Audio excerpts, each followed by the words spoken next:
The Denver Zoo is happy to welcome the first baby orangutan born in North America this year, but she wasn't quite ready for the public eye, so this is the closest we're going to get until the exhibit is open. School's out for summer and camp's in session, but this isn't just your typical basketball camp.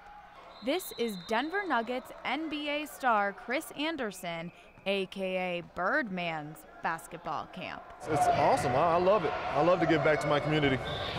Today the kids got a visit from the Birdman himself, and now their skills are definitely better than mine. I was a young kid and I never had that opportunity, so I get out here and I get to play with these kids. He's a pretty cool guy. Yeah. He loves to play with us. He's like a big 7-year-old. The Birdman played with them and gave them special tips all afternoon. Rebounding, shooting, that kind of stuff. How to dribble and not look. And not only are they copying his basketball moves, they're copying his style too. Yesterday, a couple of them had like those little temporary tattoos, but now everybody basically has all those tattoos now. So it's funny to see, what kind of artwork they have on them. So what do the kids think of Birdman's tattoos? I like your tattoos. He has a little too many. Getting to learn from the pro himself made it much more special than just another day at camp. Emily Taryn, CBS 4. It wasn't distracted teen driving that wrecked 17-year-old Ben Story's car. That's the last thing that would come in my mind. Why would a bear be in my car? All it took was the scent of an old peanut butter sandwich and Ben's car became a bear's dinner. The bear opened the car door, climbed inside, and shifted the gear into neutral on his hunt for the sandwich. The door shut as the car rolled down the hill, trapping the frightened bear inside. There really is no inside. It's just a bunch of insulation. The seats are torn out. The center console that goes between the passenger and the driver is gone. There's the back seat completely upside down and ripped out. The bear was so strong he ripped the dashboard out of the car and left his mark. Some claw scratches right here. Anything with a scent is what will get them started. And so if it's in your kitchen, they'll come through your window. So we learned to be a little more diligent, and I'm hopefully Ben learned to keep his car locked, even if he's at home. It's one of those things you have to see to believe. The cops used a rope to open the car door from afar and set the bear free. Emily Taryn, CBS 4. You don't have to be a rocket scientist to launch a rocket. We want everybody to embrace science and love science and have confidence that they can do science. The Denver Museum of Nature and Science's rocket launch program will reach 8,000 public school kids this year. Get them excited at a young age. It lays a foundation that hopefully carries forth into their adult lives. That foundation's mission is especially important here in Colorado.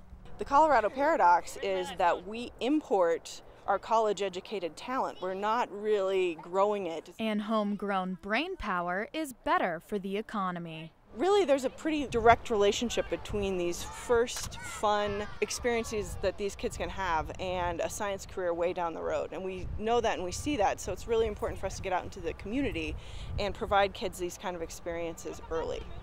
Emily Taryn, CBS 4.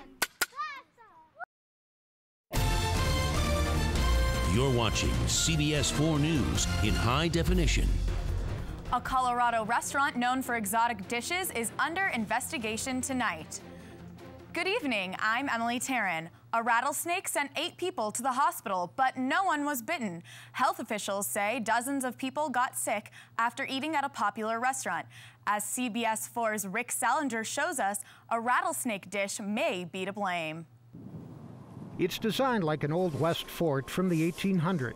Jefferson County has had about 130 cases of salmonella in the past 2 years and 35 cases so far this year.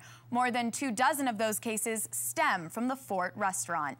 Employees at a Connecticut beer distributor are in shock tonight after one of their co-workers opened fire on the plant. Workers were loading trucks when the suspected gunman started shooting. 8 people died. Police say Omar Thornton was identified as stealing from the company and was about to be fired. Co-workers say they were surprised. Who they're saying did it is like one of the quietest, shyest people around. Thornton was dead when police arrived on the scene. Officers say he took his own life. The American Civil Liberties Union is suing Boulder County Jail today for infringing on prisoners' First Amendment rights. The controversy centers around letters sent by sex offenders to young girls. When parents complained, the jail cracked down on outgoing mail. The ACLU says that's a violation of rights. And we think this policy is really an overreaction. Something like what happened with those prisoners writing to the children could be addressed, which could be addressed with a much less restrictive policy that doesn't wind up infringing on the First Amendment rights of hundreds of prisoners and hundreds of their correspondents out in the outside world. Current policy allows inmates to send out only postcards supplied by the jail. The job search continued today for many of Colorado's unemployed. The annual Diversity Job Fair brought employers from Fortune 1000 companies to Denver. Times are tough, leaving more candidates to compete for less jobs, but job seekers aren't getting discouraged. I mean, you never know what's going to happen. I mean, once I leave here, who knows, if I'll hear back or, but I have faith. I think something might, something might happen this time. So we're just going to hope for the best.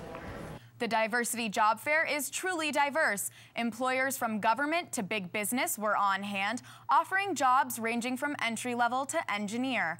Organizers try to offer something for everyone. There's been a lot of distracted driving lately. When CBS 4 News continues, we'll show you how to drive defensively and protect yourself from those not paying attention. Plus, we'll take you to a garage that's offering wheels to those who need them the most.